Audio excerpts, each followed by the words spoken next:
우리 담임 목사님께서 늘 하시던 말씀처럼 환한 미소와 따스한 눈빛으로 우리 옆에 분에게 이렇게 인사했으면 좋겠습니다. 샬롬 샬롬, 반갑습니다. 지난 한 주간도 정말 수고 많으셨습니다. 샬롬 샬롬, 반갑습니다. 지난 한 주간도 정말 수고 많으셨습니다. 지난 한 주간도 참 많이 더웠는데요, 지쳐있는 우리의 영육 가운데 오늘 하나님의 은혜가 위로가 되고 회복이 되는 시간이 되기를 간절히 소원합니다. 저희 집에는요, 이란성 쌍둥이 딸들이 있습니다. 초등학교 1학년인데 이 둘은 거의 24시간을 붙어 있으면서도 하루에도 수도 없이 놀았다가 다투기를 반복합니다. 부모로서 자녀들을 대할 때 가장 쉽지 않은 부분이 하나가 서로 불평등 없게 공평하게 해주는 겁니다. 태어난 날도 같고 부모도 같고 환경도 같은데 서로의 성향과 기질이 너무나도 다릅니다. 그런데 이 딸들을 대할 때면 공평하게 해줘야 갈등이 없습니다. 그래서 맛있는 반찬이 나올 때도, 간식을 줄 때도, 특별히 옷이나 선물을 살 때는 더 균형 있게 하려고 애를 씁니다. 예를 들어 차를 타고 외출을 할 때면 한 명의 아이가 앞자리, 좋은 자리를 앉는다면 집에 돌아올 때는 다른 아이와 그 자리를 바꿔줘야 되죠. 만약에 이를 깜빡한다면 집안이 난리가 납니다. 이 자녀의 입장에서는 자칫 부모가 다른 상대 형제 자매를 편애한다고 착각할 수가 있기 때문이죠. 그렇다면 왜 이렇게 이러한 부분에 신경을 쓰고 주의를 하는 걸까요?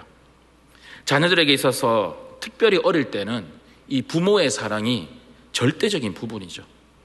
이 아이들은 이 부모의 사랑으로 인해서 정체성도 세워지고요, 자존감도 높아집니다. 근데 상대적으로 다른 형제 자매에 비해서 내가 부모의 사랑을 덜 받는다라고 느껴진다면, 상대에게 부모의 관심과 사랑이 더 많이 간다고 느껴진다면 마치 나는 이 가정의 미운 오리 새끼가 되었다고 오해하기도 하죠. 특별히 사춘기 자녀를 키우는 부모에게 있어서 자녀의 문제는 나의 문제고요, 자녀의 문제는 나의 기도 제목입니다. 사역을 하면서 굉장히 많이 느끼는데요, 저는 오늘부터 진행되는 사춘기 세미나, 이 4인 4세계 세미나를 추천합니다. 물론 쌍둥이에 관해서 주 강의는 아니지만 자녀의 문제를 이해하고 도움을 충분히 받을 수 있으리라 생각을 합니다. 쌍둥이 둘은 친구이자 라이벌 관계죠. 그리고 질투와 시기를 합니다. 나중에 성인이 되고 노년이 되면 서로를 의지하며 힘이 되는 둘도 없는 믿음의 동력자가 되겠지만, 한창 자랄 때에는 부모의 사랑을 받고 싶어하는 그냥 아이일 뿐이죠. 그런데 이러한 쌍둥이의 이야기가 우리가 오늘 읽은 본문의 이야기입니다. 이삭이 리브가와 결혼해서 두 아들을 얻게 되는데 이 둘은 태중에서부터 격렬하게 싸울 정도로 앙숙 관계였습니다. 리브가가 해산할 때 먼저 나온 아이가 피부가 붉고 몸에 털이 많다고 해서 그 의미를 살려서 에서라 이름을 지었고요, 나중에 나온 아이는 형의 발꿈치를 잡고 나왔다고 해서 발꿈치를 잡았다라는 뜻으로 야곱이라 이름을 지었습니다. 그런데 두 아들은 어느덧 자라서 형 에서는 날렵한 사냥꾼이 되어 있었고요, 동생 야곱은 얌전하게 살림을 돌보고 목축을 하는 사람이 되었습니다. 아버지 이삭은 집안에만 있는 조용한 성격의 야곱보다는 산이고 들로 사냥을 하며 다니는 이 남성적인 에서를 더 사랑했습니다. 반면에 어머니 리브가는요, 동생 야곱을 더 사랑했죠. 집 밖으로 돌던 에서보다는 늘 본인 곁에서 자기를 챙겨주고 이렇게 세심하게 보살펴주는 야곱에게 더 깊은 애정을 느꼈습니다. 아버지 아브라함의 말씀에 순종해서 이 모리아 산에서 죽음조차도 순종했던 이삭, 그리고 낙타 10마리에게 물을 길어서 줄 만큼 덕스럽고 현명하고 지혜로웠던 여인 리브가, 그렇게 덕망 있고 신앙심이 깊은 두 사람이지만 자식 앞에서는 약해질 수밖에 없는 평범한 부모였을 뿐입니다. 아버지의 사랑을 많이 받은 에서는 아버지를 더 따르고요, 엄마의 사랑을 받은 야곱은 엄마 리브가를 더 따랐습니다. 이에 반해 에서는 엄마의 따뜻한 품이 더 그리웠을 거고요, 반면에 아버지의 사랑에 대한 부족함을 느낀 야곱은 더 움츠러들고 엄마의 치마폭에서 자라났을지 모릅니다. 모든 자녀는 부모에게 인정을 받고 부모에게 사랑을 받고 싶어 하죠. 그러나 그것이 채워지지 않으면 상처가 되고요. 심지어는 부모를 향한 원망과 분노로 이어지기까지 합니다. 이 부모의 편애가 이 형제 간의 경쟁심을 더 부추겼습니다. 부모에게 인정을 받으려고 형제들은 싸움을 일으키죠. 가인과 아벨의 다툼도 결국에는 이 형제들의 질투와 시기에서 비롯되었습니다. 요셉과 형들과의 관계도 아버지 야곱의 편애로 시작된 질투와 시기의 문제였죠. 이 야곱의 아버지 이삭도 이복 형제 이스마엘과 늘 갈등이 있었죠. 사랑의 결핍에서 시작되었는데 그 결과가 원망과 분노 그리고 다툼으로 이어졌습니다. 이삭의 가정 안에는 서로 간의 질투와 신경전 그리고 긴장감이 늘 이 집안에 내재되어 있었고요. 이 부모의 편에는 형제 간의 경쟁심과 서로를 이기려는 잘못된 관계로 이어졌습니다. 편애하는 가정에서 자라나는 자녀는 인정받는 것에 목숨을 걸고요. 그것이 성장하는 과정에서 상처로 남을 수가 있습니다. 이런 갈등과 긴장 속에서 어느 날 형 에서가 사냥을 하고 집에 돌아왔는데 배가 고프고 굉장히 피곤했습니다. 그런데 이때 동생 야곱이 팥죽을 만들고 있는 것이 아니겠습니까? 그림을 한번 살펴보겠는데요. 이 그림은 네덜란드 화가인 마티아스 스토머라는 야곱과 에사우라는 작품입니다. 그림에서 보듯이 야곱에게 붉은 죽 한 그릇에 맏아들의 권리를 파는 장면입니다. 그림을 잠시 살펴보겠습니다. 이 그림의 해설자는 이렇게 이야기했습니다. 야곱이 죽을 끓이고 있을 때 에서가 허기진 채 사냥을 하고 돌아왔다. 제일 오른쪽에 있는 사람이 에서인데요. 에서의 손에는 토끼가 들려져 있었고 그의 눈은 쑥 들어가 있었고 얼굴에 맥이 풀려 있었습니다. 아마 사냥을 하고 돌아와서 지치고 배가 고파 보입니다. 에서의 오른손은 팥죽 그릇을 움켜잡고 있는 것으로 보아 허기를 채울 수만 있다면 야곱의 어떠한 부탁이라도 다 들어줄 자세입니다. 가운데 보이는 노파는요, 어머니 리브가로 보이는데 이 노화한 얼굴로 야곱과 에사의 대화를 지켜보고 있고요. 이 모든 게 어두운 밀실에서 향해진 은밀한 그림을 암시해주는 전형적인 그림이라고 해석을 합니다. 여러분, 배가 고플 때 이 음식 냄새를 맡으면 얼마나 음식이 맛있고 그 구미가 당기지 않겠습니까? 속담에 사흘 넘어 남의 집 담장을 넘지 않는 사람이 없다라고 했습니다. 그만큼 배고픔을 참는 것이 힘들다라는 이야기겠죠. 사냥하고 돌아온 형 에서가 배가 고파서 야곱에게 팥죽을 달라고 할 때 만약에 사이가 좋은 형제였다면 이 야곱은 그의 형 에서에게 형님 팥죽 한 그릇 드십시오라고 말했을 것입니다. 그런데 야곱은 이렇게 이야기하죠. 우리 같이 한번 읽어보겠습니다. 야곱이 가로되 형의 장자의 명분을 오늘날 내게 팔라. 야곱은 에서가 배고파함을 참지 못하는 상황을 이용해서 형에게 장자권을 제안합니다. 그런데 사실 이 팥죽과 장자권을 거래한다는 것은 불공평한 거죠. 그걸 비교하기에는 그 그릇의 차이가 너무 큽니다. 장자권은 뭘까요? 장자권은 한 집안의 영적인 축복권을 가지는 일입니다. 그리고 다른 형제에 비해서 2배의 상속을 많이 받습니다. 이 불공정한 이 거래에 이 야곱은 형에게 역이용을 하는 거죠. 이걸 바로 문간에 발들여 놓기라고 하는데요. 상대에게 원하는 바가 있으면 작은 부탁을 먼저 들어주게 하고 큰 요구를 받아들이게 되는 것입니다. 에서가 그만큼 죽을 만큼 굶주리고 피곤한 상태에 있을 때 상대의 약점을 파고든 영악한 거래입니다. 여기서 야곱은 오늘 당장 장자의 명분을 팔라고 이야기하죠. 당장 장자권을 달라고 합니다. 틈을 주지 않습니다. 야곱이 참 비열하죠. 형의 배고픈 모습을 악용합니다. 그런데 에서의 대답은 에서답습니다. 에서가 가로되 내가 죽게 되었으니 이 장자의 명분이 내게 무엇이 유익하리요. 식사 한 끼 못한다고 죽는 건 아니지 않겠습니까? 그에게는 지금 당장의 배고픔을 해결하는 것이 목숨보다 중요하게 여겨졌나 봅니다. 과연 팥죽과 장자권을 바꾸는 것이 공정한 거래인가요? 그런데 에서는 야곱의 계산과 모력을 전혀 알아채지 못하죠. 장자권을 넘긴다는 것이 그의 인생에 있어서 얼마나 큰 실수인지, 그것이 앞으로 그의 인생에 있어서 어떠한 영향을 끼칠 것인지 전혀 예상치 못했습니다.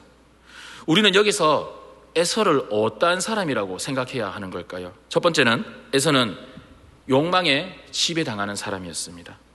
물론 배가 고프고 먹을 것을 찾는다는 것은 정상적인 욕구입니다. 오히려 음식을 먹지 않고 그대로 두면 굶어 죽죠. 그런데 눈앞에 보이는 욕구에만 눈이 멀어서 보이지 않는 중요한 복을 걷어차 버리는 에서입니다. 에서가 어떤 사람인지는 그 다음 26장에서도 자세히 나와 있습니다. 한 번에 아내를 2명이나 얻었고요.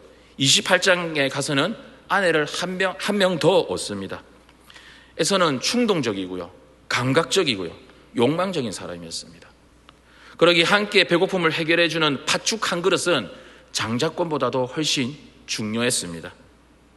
욕망에 지배당하면 실패하는 인생이 되고 맙니다.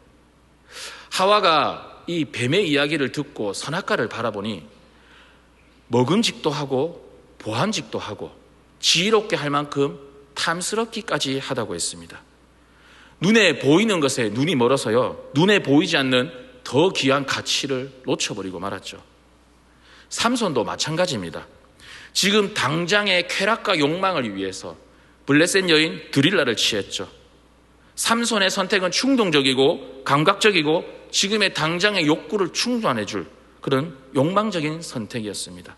욕망에 지배당한 사람이었습니다. 그리고 그의 인생은 바닥으로 떨어졌죠.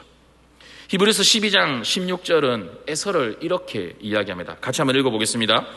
음행하는 자와 혹 한 그릇 음식을 위하여 장자의 명분을 판 에서와 같이 망연된 자가 없도록 살피라. 물론 저도 한 끼를 굶으면 배가 고프고 예민해지고 그 감정선을 유지한다는 것이 쉽지 않다는 것을 공감합니다. 우리가 건강검진을 한다든지 내시경을 받기 전에 꼭 금식을 하지 않습니까? 그때 참아야 되죠.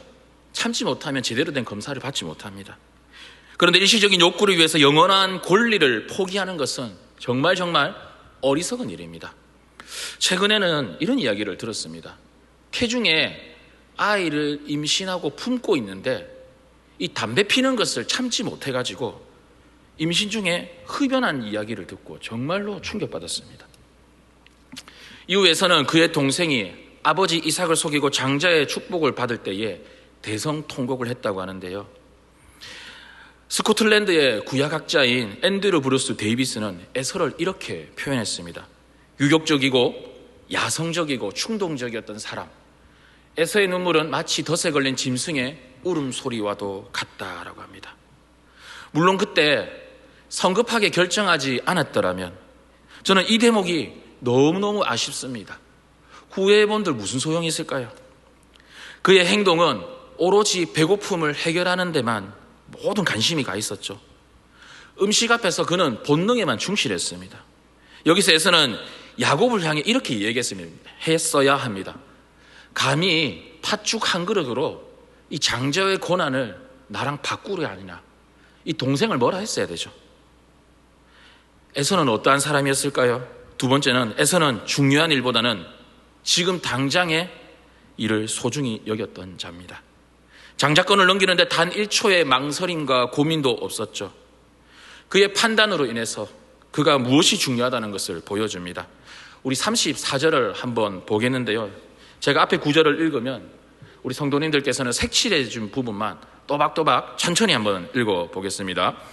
야곱이 떡과 팥죽을 에서에게 주매 에서가 먹으며 마시고 일어나서 갔으니 에서가 장자의 명부를 경홀히 여김이었더라.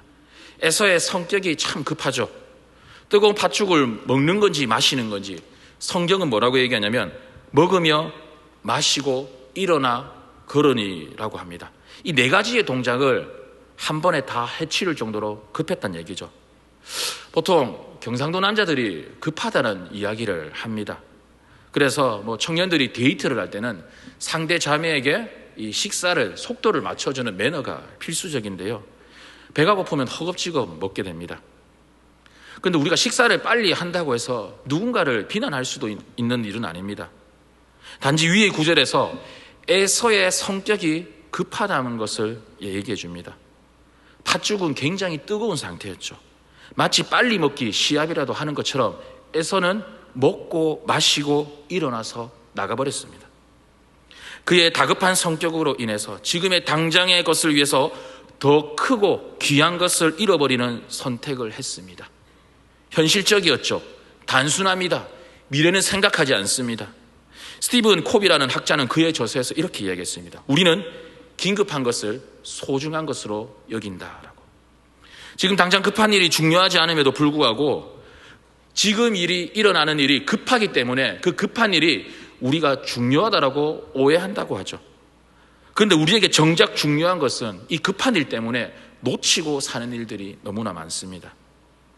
사회 초년생들이 첫 월급을 받으면 무엇을 살까, 무엇을 할까 행복한 고민을 하기도 합니다. 저축을 하지도 않고 충동적으로 소비도 하고요. 심지어는 마이너스 통장까지 만들어 나중에 후회하는 일들도 비일비재하는데요. 지금의 당장의 쾌락과 욕망의 시간과 에너지를 쓰면서 정작 중요한 것들을 놓치는 경우들이 너무나 많습니다. 어쩌면 이것은 지금 시대를 반영하는 문화일지도 모릅니다. 지금 당장의 기분과 만족이 중요합니다. 그러다 보면 중요한 것을 놓칠 때가 많다는 거죠. 지금 세대는 충동적이고 자극적이고 지금 당장의 것을 추구하는데 우리는 너무나 익숙해져 있다는 거죠. 인내는 부족한데 감각적인 문화에 너무 쉽게 노출이 되어 있습니다. 이 귀한 시기를 나중에 소중함을 모른 채 잃어가는 세대를 보면 너무너무 안타깝습니다. 우리 34절을 한번 읽어볼까요? 야곱이 떡과 팥죽을 에서에게 주매 에서가 먹으며 마시고 일어나서 갔으니 에서가 장자의 명분을 경홀히 여김이었더라. 여기서 경홀히 여겼다라는 얘기는 업신여기다, 얕잡아보다, 가볍게 여기다라는 얘기입니다. 평상시 이 에서가 장자의 명분을 그렇게 중요하게 여기지 않았던 것 같습니다.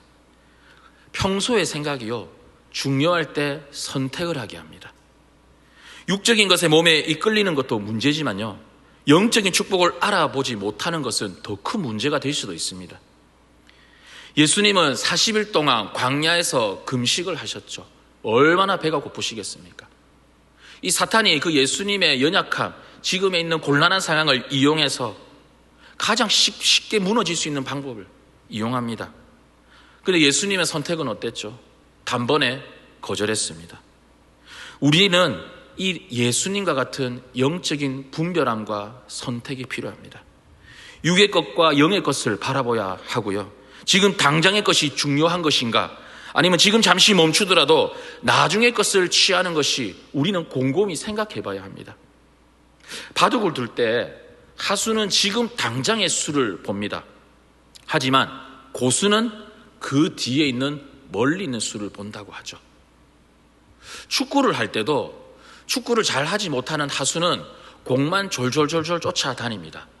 하지만 손흥민과 같이 고수는요, 수비수의 위치가 어디인지 3초나 5초 뒤에 공의 위치가 어디인지 대형이 어떻게 갇혀 있는지 그 뒤에 수를 보고 이 손흥민은 움직인다라고 하죠. 현실적인 어려움과 지금의 당장의 고난은 가깝게 느껴질 수 있습니다. 중요하게 느껴질 수 있습니다. 이에 반해 영적인 축복은 멀고 작게 느껴질 때가 있습니다. 하지만 현재 받는 시련이나 이런 고난과 어려움을 이겨내지 못하고 신앙을 포기하거나 우리가 예수님을 떠난다고 한다면 결국에는 에서와 같이 한 그릇의 팥죽을 이 장자의 명분을 바꾸는 사람과도 같을 것입니다. 예배를 지금의 당장의 것과 바꾸는 것이 너무나도 아쉽습니다. 특별히 휴가철이 되면요, 온라인 예배를 드린다는 생각이 지배를 해버리죠. 정작 중요한 것을 놓치고 있는 건 아닌지, 우리는 예배와 휴가를 바꾸고 살아가는 건 아닌지 곰곰이 생각해 봐야 되지 않을까요? 눈에 보이는 당장의 것을 취하기보다는 눈에 보이지 않지만 영원한 것을 취할 수 있기를 축복합니다. 담임 목사님께서는 상황적, 환경적인 사람이 되지 말고 신앙적인 사람이 되어야 한다고 늘 강조하셨습니다. 당장의 배부름을 선택할 것인지 아니면 참된 축복을 선택할 건지 우리는 팥죽 한 그릇에 인생을 걸어서는 안 됩니다. 인생에 있어서 정말 중요한 선택을 할 때는요, 흥분된 상태, 감정적인 상태, 분노한 상태, 마음이 요동한 상태에서 선택을 하면 안 되죠. 그러면 실패할 확률이 굉장히 높아집니다. 급하게 하기보다는요, 한 템포 쉬고 숨을 쉬고 한 번 더 주님께 묻고 결정을 해야 큰 실수를 줄일 수 있습니다. 저도 평온하지 못한 상황에서 큰 실수를 할 뻔한 경험들이 여러 가지가 있는데요. 그래서 선택의 신중함은 우리에게 필요한 거죠. 요셉은 보디발의 아내를 피했습니다. 하지만 다윗은 목욕하는 밧세바의 여인을 탐했던 것이죠. 우리는 에서의 욕망적이고 충동적이고 지금의 당장의 것을 소중히 여기는 것을 바라보았죠. 그렇다면 우리는 야곱은 어떤 사람이라고 생각할까요? 야곱의 태도를 한번 보겠습니다. 33절인데요. 같이 읽을게요. 야곱이 가로되 오늘 내게 맹세하라. 에서가 맹세하고 장자의 명분을 야곱에게 판지라. 에서의 약점을 이용해서 그는 교묘하게 형을 속였죠. 그리고 장자권을 팔라고 한 번 더 맹세까지 받아냅니다. 집요합니다. 일이 확실합니다. 철두철미하죠. 영악한데 똑똑합니다. 그는 형이 어떤 성향이고 어떤 약점이 있는지 너무나 잘 압니다. 분석적이죠. 장자의 명분을 팥죽 한 그릇과 바꾼 야곱의 행동은 정당하다고 할 수가 없습니다. 오히려 그의 행동은 비난받아야 마땅할 행동입니다. 아무리 영적인 것을 구한다고 해서 그 방법과 과정이 결코 신앙적이다라고 할 수가 없다는 거죠. 하나님은 그의 어머니 리브가를 통해 큰 자가 작은 자를 섬긴다라고 이미 말씀하셨습니다. 그런데 이 작은 자 야곱이 하나님께서 축복을 준다고 약속을 하셨다면 하나님께서 어련히 알아서 하시지 않겠습니까? 야곱의 입장에서는 기다려야 되는 거죠.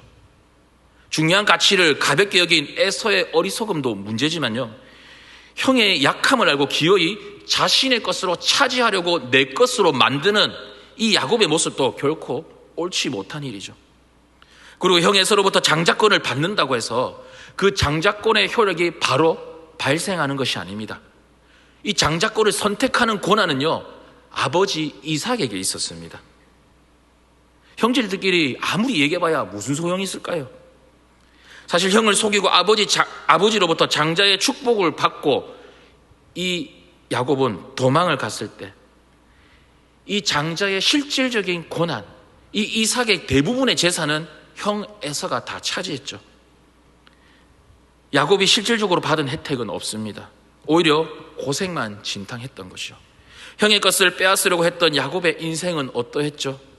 형을 속이고 아버지를 속여서 장자권을 얻는다고 해서 그의 인생이 평탄했나요? 축복의 대로가 열렸나요? 아닙니다. 형을 피해 아버지 집을 떠나야 했고요, 첫날 밤에는 그가 사랑하는 신부가 바뀌어 있었습니다. 그가 사랑하는 여인을 위해 7년을 더 기다려야 했고요, 삼촌 라반의 집에서 20년을 더 일을 했습니다. 하나님과의 씨름으로 인해서 절름발이가 되었고요, 또한 그가 사랑하는 아내 라헬의 죽음도 보았습니다. 자녀들 간에는 서로를 못 잡아먹어서 난리가 났고 늘 걱정과 불안과 염려 속에서 살아가는 것이 그의 인생이었습니다. 그의 잘못된 선택으로 그의 인생의 여정은 고달픈 인생이 되고 말았습니다.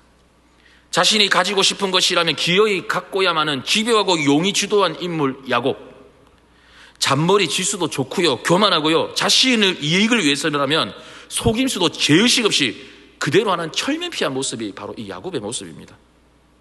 자신이 원하는 것을 분명히 알고 목표를 향해 뒤도 안 돌아보고 돌아가는 추진력, 사랑하는 여인과 삼촌의 노동 착취 속에서도 20년을 버텨낸 인내심, 성실감, 책임감, 머리도 좋고 뛰어난 인물입니다.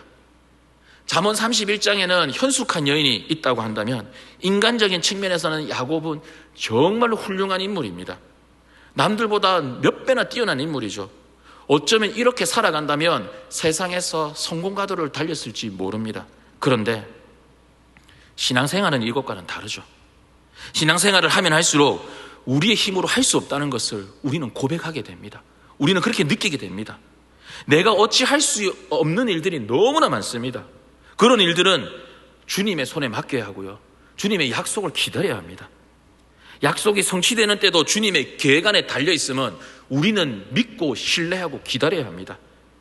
때로는 그 과정이 힘겨울 수도 있고요, 그 사실을 받아들이는 것이 너무나 어려울 때가 있습니다. 만약 하나님의 주권과 약속의 성취되는 시기를 야곱이 깨달았다면 이왕 받는 축복, 그 험난한 고생을 충분히 줄일 수 있지 않았을까요? 그래서 은혜란 때를 아는 삶입니다. 야곱은 하나님에 대한 신뢰가 부족했죠. 형이 에서처럼 인내하지 못한 것은 피차 일반 마찬가지입니다. 에서가 잠깐의 허기를 견디지 못했다면 이 야곱은 하나님의 약속이 이루어지는 때를 기다리지 못했습니다. 오히려 그의 이름처럼 형의 발꿈치를 잡고 남을 속이며 살아가는 인생이 너무나 안타까울 뿐이죠. 저는 오늘 이 야곱과 에서의 이야기를 보면서 이 시대를 살아가는 우리의 모습과도 너무나 닮아 있었습니다. 에서는 충동적이고 육감적이고 야곱은 비겁하고 영악하다고 이렇게 비판만 할 수는 없는 것 같습니다.